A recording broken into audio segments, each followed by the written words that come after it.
Hi, I'm Llama Gucci from Ashijima's farm and you're watching Disney Channel. What in the Two-Eyed Mike Wazowski group chat? Hi y'all, I made this GC for a reason, which is, are we gonna address the elephant in the room? Are we talking about you? Bruh, shut up. That's not nice. Jinjima Atsumu is a lot of things, but he is not an elephant. Thank you, I think. Do you guys know what he's talking about? I think I do. I wanted to say something but I didn't know how to, but since you've brought up the subject I will now. Well, good thing I sparked up the convo, huh? Yes, since we're talking about this I will say that Atsumu's new hair dye makes him look like a poorly frosted cupcake. Horizontal ellipsis. LMFAO Captain absolutely roasted him. Man said he looks like a failed dessert experiment. Okita, I don't think that's what Sumu meant. That literally isn't what I was talking about. Oh, it's not? My bad. How could you, Kita? It's okay, at least you know this now. Salt in his wound, Kita. Whatever. I wanted to talk about Samu and Suna. What about them? Did you not see them playing 7 Minutes of Heaven? Oh shit, yet. Man, they didn't come out even after the time was over. Oh, I did notice that. Aren't you supposed to know what happened? You're his twin. Ren is alive after all. I didn't think it was important to join the chaos. How rude. Samu doesn't tell me stuff anymore. I wonder why. So none of us knows what happened between them? It seems so. They said they were just watching a movie, but I don't buy it. Yeah, I don't think that's what happened either. They did seem to be acting suspiciously nonchalant, but it could be a ruse. I will get to the bottom of this. Don't forget to spill the tea when you do. I don't think teas are meant to be spilled. Kita, that's not. It felt like eternity to watch the bottle spin unceasingly. Suna's heart thumped louder by the minute. Who will it be? The bottle finally stopped, and so did Suna's heart, or at least that's what it felt like. He slowly looked up at where the bottle pointed at, or rather whom, and gulped. His eyes widened. Well, isn't this interesting? Not Osamu Miya, anyone but him. Osamu got up while Suna stayed frozen in his seat. Are you coming? Suna averted his gaze to the hand reached out to him. Hesitantly he took it and got up. As he followed Osamu to the closet he could feel everyone's gaze on them, but that was the last thing he cared about. Don't forget all the kissing practice you had with your pillow, Samu. Osamu flipped him off as his twin and the others continued laughing, and Kita shook his head in disapproval. Would I still be able to breathe if Osamu kisses me? This has to be a joke that the universe is playing on me. I'm in a semi-dark room with Osamu, the bane of my existence, and we're expected to kiss? But we are. And that's why this is a sick joke. Because he's everything I've always wanted. I know this is a less than ideal situation for you, Mr. Stoic Suna, but are you really not going to say anything? Osamu had his arms crossed, wearing a bored expression. Stoic Suna, really? That's the best nickname you could come up with? Well, no, as far as nicknames go there's plenty more I have in mind. Somehow I doubt that they're any better. They're definitely something I don't think you can handle now. What? What does that mean? So we've wasted 45 seconds already. How do you want to spend the rest? Talking to me was a waste of time to you? Suna's eyebrows furrowed, his stomach feeling the tiniest knots. No, I mean, as much as I love talking to you, why don't we make better use of this time? Like how? Osamu took steps towards Suna, who instinctively stepped back until he felt the surface of the wall against him. What are you doing, Samu? Aren't we supposed to kiss or something? Did I miss the memo? No, but you're taking this so casually. So, doesn't this? Suna looked down, heat rushing to his cheeks. Gross you out? But why would it? Suna's eyes shot up and he looked up, his eyes meeting Osamu's. Because,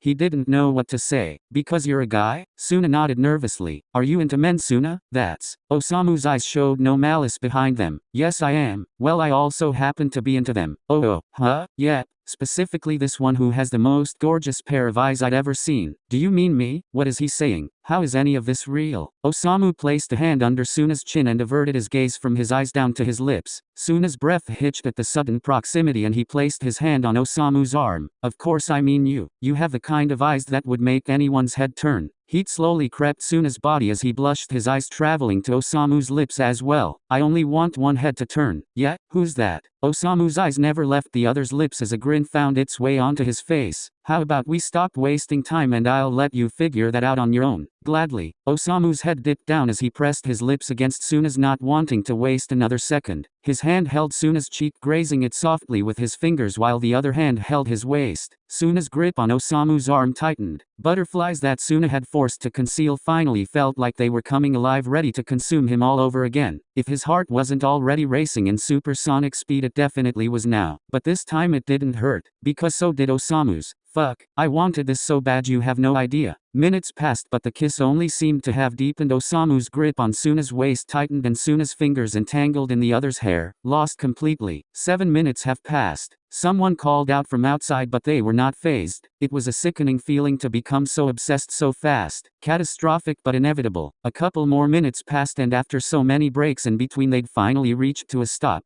Osamu pulled away gently and gingerly and Suna's eyes fluttered open. Their chests heaved up and down incessantly as they held each other's gaze. Wow, yeah wow. Suna chuckled lowly and so did Osamu, who knew there was such a wild side to Mr. Stoic. Shut up. Suna hit Osamu's arm playfully, earning a chuckle from the other. Cute, but maybe we should start heading back now. Seems like we've taken advantage of more time than what was granted to us. Oh yeah, you're right, we should go. I can't believe I finally had a kiss with Osamu Miya. But a part of him didn't want to leave the room. Wait, should we tell them? Nah, it's fun to mess with them. Then what do? We'll tell them we spent the time watching a movie. Osamu fixed himself and turned around, heading to the door. Does he not want people to know because this is nothing to him? I guess I shouldn't have expected much. All right. Osamu turned around and faced Suna. Don't take this the wrong way though, I just don't want them to know yet because I know they will try to crash our date. Date? Yeah, you thought I was just gonna kiss and leave?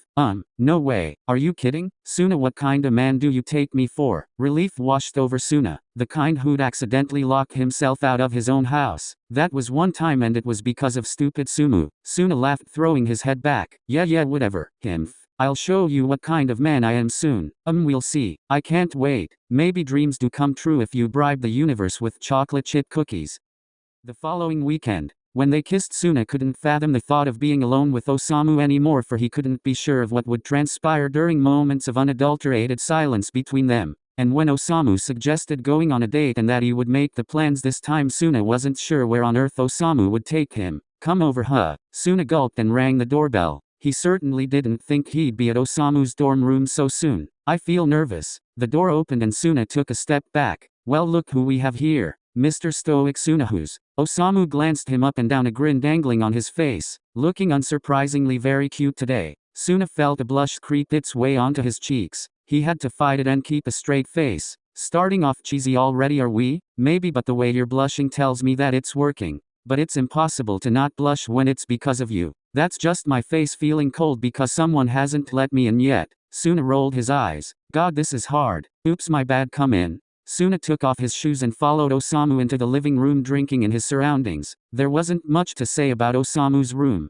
By that it meant his room maintained a very minimalistic style and was nowhere near being a college boy's room. But it somehow screamed Osamu. He was the complete opposite of his twin, whose room looked like an obstacle course at its best. Suna's gaze averted to Osamu, taking in his appearance. A black shirt that hugged his body tightly, revealing his toned biceps, and a matching pair of black pants. It was simple, but he simply looked divine. If you're done undressing me with your eyes, come with me to the kitchen. Suna blinked, coming out of his trance, and grimaced at Osamu, who wore on a smug smirk. I was not doing that. Is it in your nature to be so delusional? Delusional? Sure, I deluded myself into thinking you wouldn't go out with me, yet here we are. Fuck, you're so cheesy. Hey, the more cheese the better. Sure, speaking of dates though, why did you Suna fidgeted with his fingers. Invite me to your place? To pick up where we left off, of course. Suna's eyes shot up. What?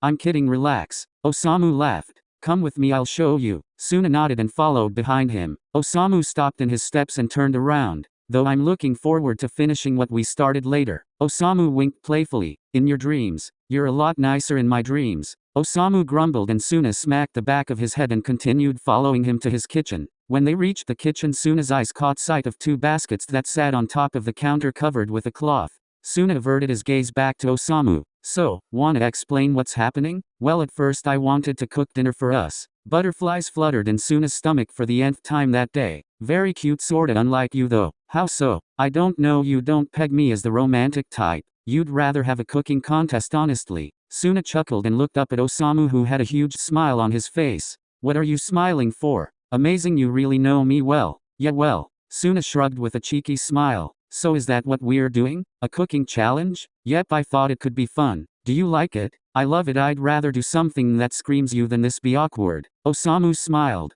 That's exactly what I wanted to hear. But I will say that this is probably going to be a bit tricky for both of us. How so? Osamu opened up a drawer and grabbed 2 aprons and handed one to Suna. Well, first an apron for you. Thank you. Secondly, Osamu grabbed Suna's hand, taking him by surprise, and walked over to where the baskets were. Let's open this up. Suna nodded and removed the cloth from the basket and his eyes widened. What is this? The basket was filled with unusual ingredients like durian ice cream, seaweed, licorice, and wasabi. It's a cooking challenge with unusual ingredients. You're evil. It'll be fun. Oh, definitely it'll be so fun to see you defeated. How cute. Suna scanned the ingredients, his brows furrowed. Samu, are you sure you didn't blindfold yourself when you picked out these items? Well, you caught me. Suna rolled his eyes. Ready to get started? All right, let the best chef win. They picked up their ingredients and pondered upon what dish to make. Soon after, they got to working, sneaking glances at each other. So Suna, do you even know how to cook, or are you just good at eating? I'm as good at cooking as you are at talking crap. Bold words for someone who thinks licorice belongs in a main dish. Why are you peeking at my dish? Why were you peeking at mine? I didn't. You're delusional, remember? Right. Osamu scoffed as he grabbed more seaweed. Besides, unlike someone here, I'm not playing it safe with seaweed. Quite the big talker for someone who thinks jelly fruit sticks should belong in a restaurant menu for dessert. And I stand by that. You should appreciate the finer things in life. Well, I do appreciate you, and you are kind of fine. Don't you dare finish that. Suna turned to him and pointed a durian at him with a glare. Okay, I'll shut up. Save that mouth for my delicious food. Well, I better pucker up then. Osamu puckered his lips playfully and Suna threw a piece of licorice at him. Osamu. Osamu laughed and held his hands up. Fine, I'll shut up for real this time. Good. They got back to working, focusing on their respective dishes, grimacing at the horrific combinations of ingredients. After some time they finished their dishes and begun plating them. Well, I'm done. So am I. So what did you make? Osamu looked over at Suna's area. There was a bowl filled with black liquid, few cubicles sticking out, and another bowl filled with something green. What is that? One bowl is a fusion of durian and licorice and the other is a mix of ice cream and wasabi. Suna smirked a bit as Osamu's jaw dropped. Wasabi with ice cream? Are you trying to kill me? Nah, that's for the fourth date. Osamu shook his head. What did you make? Nothing too crazy, just a combination of seaweed and durian. See, playing it safe. At least mine sounds edible. Suna chuckled lightly. A moment later his eyes widened upon realization. Wait, so how is this going to play out? Well, I assumed we'd just judge each other's food. That hardly seems fair. You'd just give yourself points. Possibly because mine doesn't look like it came from the guts of a sea monster. Suna smacked Osamu's arm playfully, who laughed in response. I'm not giving you the recipe when you find out how tasty my dishes are. Oh, how I've missed out. How will I ever live with myself? Suna crossed his arms, looking at the other with a deadpan expression. But I am curious about the recipe for something else that was seemingly tasty. Osamu wore on a cheeky grin as Suna narrowed his eyes at him. What are you talking about? Osamu inched towards Suna, pulling him close by his apron. You know what I'm talking about. Samu, what are you doing? Osamu tied the loose strands of Suna's apron, who looked at him flustered. Your apron looked like it needed to be tied. Oh. Suna looked away, slightly embarrassed. Osamu placed a finger under Suna's chin so that he'd look at him. Why? What did you think? Nah, nothing. Liar, you thought I was going to kiss you, didn't you? No, I didn't. Osamu raised his eyebrow.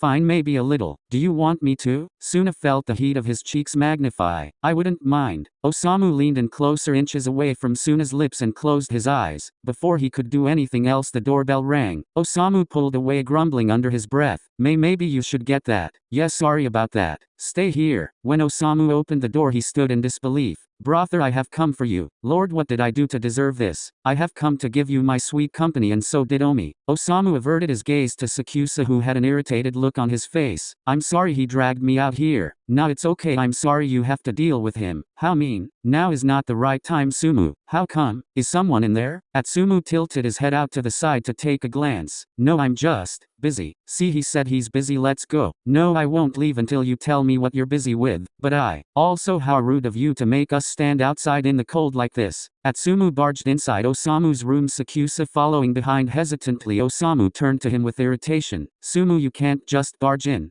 Doesn't look like you're busy with anything. But I am. What's this smell? Looks like it's coming from the kitchen. Atsu, no. Why not? Are you hiding something from me, Samu? Atsumu smirked a little and Osamu gulped, shaking his head. No, I'm just in the middle of cooking something. Maybe we shouldn't bother him. Great, I'd love to try some of your delicious cooking. No, it's not coming together well this time. Why does it feel like you're cooking up some BS? Atsumu narrowed his eyes at him. I'm not. Now I'm really curious. Sumu, don't. Before Osamu could protest more, Atsumu sprinted to the kitchen, his twin following fretfully.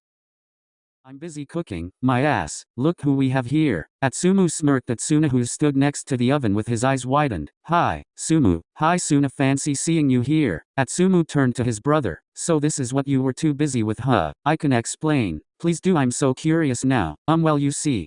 Atsumu smiled wider, clearly enjoying every minute of this. Actually, it's great that you're here. All eyes were now on Suna. It is? Wow, first time Sumu's ever heard that. Omi, yeah, we were actually in the middle of a cooking challenge, right Samu? Yeah, okay. And we were just thinking about who'd be the perfect judge for this. And here you are. A grin found its way on Osamu's face as he stared at his dumbfounded twin. Oh, I see. Will you help us? Yeah, I love free food. Good thing we came here, huh, Omi? Atsumu nudged Sakusa's arm with his elbow. I suppose. Well, since you've come all the way here, why don't we start with Sumu first? Great idea. Sumu and Sakusa, please take a seat in the living room. Of course. As soon as Atsumu and Sakusa left the room, Osamu moved close to Suna. Wow, that was so smart. I knew he'd fall for it. I don't know why, but I find this side of you pretty hot. Suna blushed furiously and looked away. Shut up, Samu. Osamu laughed, throwing his head back. Go grab your dish. Yes, sir. Suna and Osamu played their dishes on the coffee table in front of the other couple and sat on the opposite couch. It's all yours, Sumu. Can't wait to dig in. Atsumu opened the covers of the dishes in front of him and his smile dropped. What is this? It may look gross, but it's really tasty, trust me. I'll try this first. Atsumu pointed at Osamu's dish. Great, that one's mine. Atsumu took a bite of Osamu's dish, squinting his eyes. His face returned to neutral after he was done chewing. Not bad, definitely not your best dish, but I see the vision. Gordon Ramsay, step aside, we've got a new judge in town. Atsumu rolled his eyes playfully. Well, I'm glad that my dish was edible to you. Osamu emphasized the word edible as he looked at Suna with a smug grin. When you taste mine, it will blow your mind. Are you sure? Atsumu pointed at the bowl filled with something black. Oh, I'm positive, please try it. If you say so. Atsumu gulped as he cautiously brought the spoon to his mouth, grimacing at the smell. As he took a bite of Suna's dish, his eyes shot up and he swallowed quickly. Holy shit.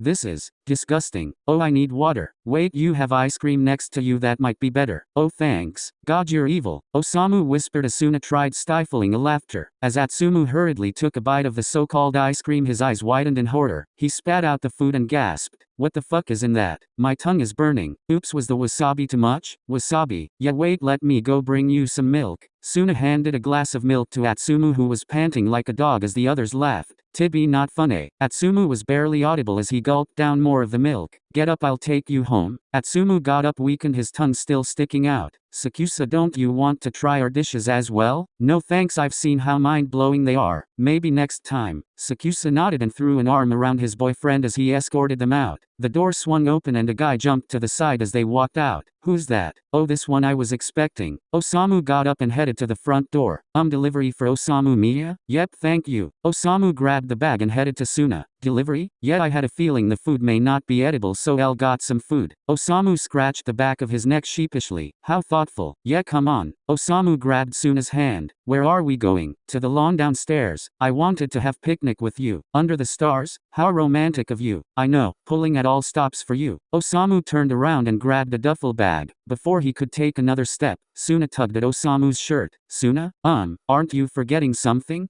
What am I forgetting? Before the door rang. Yeah? Suna looked away, still holding onto the other's shirt. Crimson dashed across his cheeks. We were in the middle of something. Osamu's eyes widened. I don't remember, you're going to have to remind me. Suna glared at him. Forget it. Suna spun on his heel, but before he could walk out, Osamu grabbed his arm and pulled him to his chest. Sasamu. Osamu used his one hand to hold Suna's waist and used the other one to lift his chin. Suna's gaze averted from watching Osamu's eyes to his lips, his breath hitched. Can I? Suna placed a hand on the side of Osamu's neck and leaned in, pressing his lips against Osamu's. You don't even have to ask.